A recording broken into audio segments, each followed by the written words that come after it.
అండి, నేను మరలా మీ ముందుకు నేనైతే వచ్చేసాను. అబ్బా ఏంట్రా ఈ మేకల గోల అనుకుంటున్నారు కదూ. సరదాగా ఉంటుంది కదా అని చెప్పేసి నేనే మ్యూట్లో పెట్టలేదండి, ఆన్లోనే పెట్టి నేను వాయిస్ ఓవర్ అయితే ఇస్తున్నాను. ఈ మేకలను చూస్తుంటే నాకు ఒక పాట గుర్తుకొచ్చేస్తుంది. బుజ్జి మేక ఎక్కడికి వెళ్తివి, రాజుగారి తోటలోని మేతకెళ్తిని.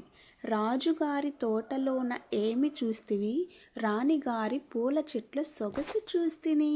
ఇప్పుడు నిజంగానే సీతాకొక చిలుకలు సొగసు చూడడానికి మందారం దగ్గరకైతే వచ్చాయన్నమాట. అబ్బా నాకు ఇంకో వీడియో దొరికిందిరా అని చెప్పేసి నేను చాలా సంతోషపడిపోయాను. దానిలో ఉంటున్న తేనెను లాగుతూ ఉన్నాయి రెండు సీతాకొక చిలుకలు. ఇప్పుడు వెళ్ళిపోయాయి, మళ్ళీ వచ్చినాయి. అట్లాగా నేను వీడియో తీసే కొద్దీ అవి ఇంకా పారిపోతూ ఉన్నాయి. నేను ఇంకా వెనక్కి అయితే వచ్చేసాను. నాకు ఈ వీడియో తీస్తూ ఉంటే ఒక సాంగ్ అయితే గుర్తుకొచ్చింది అన్నమాట. సొగసు చూడతరమా అనే సాంగ్ అయితే గుర్తొచ్చి. మీరు చేయాల్సింది ఏంటంటే like, share and comment, subscribe. See you to next video. Bye bye.